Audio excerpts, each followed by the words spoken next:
हमारी जद्दोजहद चलते हुए 8 साल हो गए हैं, जारी है और जारी रहेगी जब तक हमारे मुआशरे में फितरशाही बाकी है, जब तक हमारे मुआशरे में तशद्दुद का निशाना बनाया। हम मुख्तलिफ लोग मौजूद थे, उनके साथ उन्होंने जबरदस्ती से उनको अपनी पुलिस की गाड़ियों में बिला किसी अपनी डिमांड्स मीडिया तक पहुंचाने आए थे और हमारी पे होने वाला जुल्म खत्म हो, औरत पे होने वाला जुल्म खत्म हो। और हम देखते हैं कि हमारे माशरे में औरतों पे घर से बाहर निकलने पे जुल्म हो रहा होता है और इस जुल्म में घरेलू तशद्दुद की मुख्तलिफ से बात करते हुए आ रहे हैं, लेकिन इस साल हम लोग एक ऐसे टॉपिक पे बात कर रहे हैं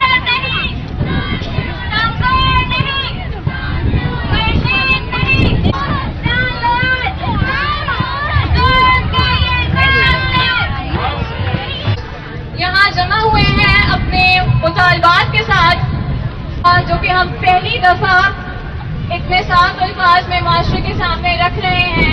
रेप जो कि उनके शोहरों की तरफ से होता आ रहा है वो खत्म हो, हम समझ रहा हो तब भी वो रेप ही होता है।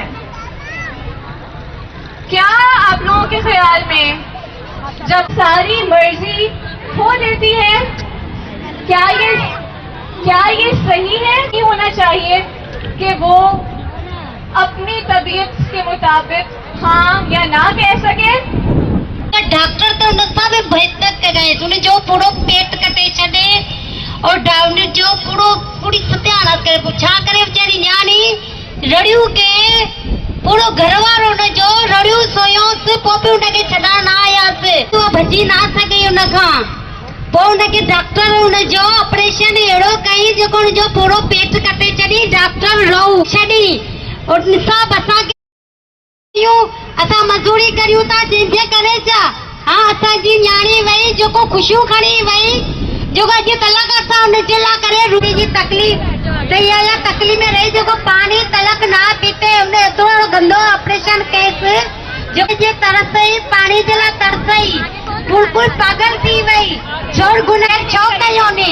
हां ये तो थोड़ो नासा दिया ना सारा जुल्म छोड़ करिए दिया जरी न्याणी भी असा जी दोबारा विजो मुझे दिए के इंसाफ का पे तो भी के कुछ भी ना का पेता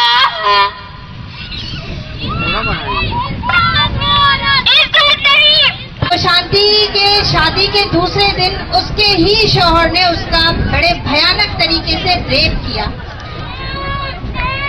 मैं हका तैयार किया हुआ था कि तुम्हारा शौहर है उसका हक बनता है, उस हक ने उसको मार डाला, लेकिन पूरी रात उसके साथ इतना जुल्म हुआ है और कोई उसे बचाने नहीं आया है। और जब ससुराल वालों ने दरवाजा खोला है तो थी वो डॉक्टर रऊफ ने नहीं दी। मजीद एक आईसीयू का पेशेंट था जिसको डॉक्टर रऊफ ने डिस्चार्ज कर दिया। डॉक्टर रऊफ के खिलाफ तो क्या आप हमारा साथ देंगे?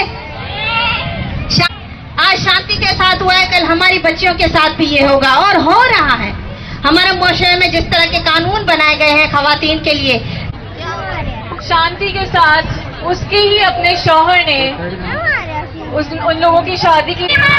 मेरा जिस्म मेरी नहीं तो किसकी मर्जी, मेरी नहीं तो किसकी मर्जी, मेरा जिस्म मेरी मर्जी। अब हम लोग आगे बढ़ते हैं। सबसे पहले तो मैं बहुत शुक्रगुजार हूँ औरत मार्च की जिन्होंने हमें मौका दिया आज यहाँ पर बाहैसियत तलबा और बाकी तलबात के मसाइल पर बात करने के लिए। बिल्कुल नाउमीद कर दिया कि तालीम तुम्हारे लिए बनी ही नहीं है, तुम्हें तालीम हासिल करनी ही नहीं चाहिए,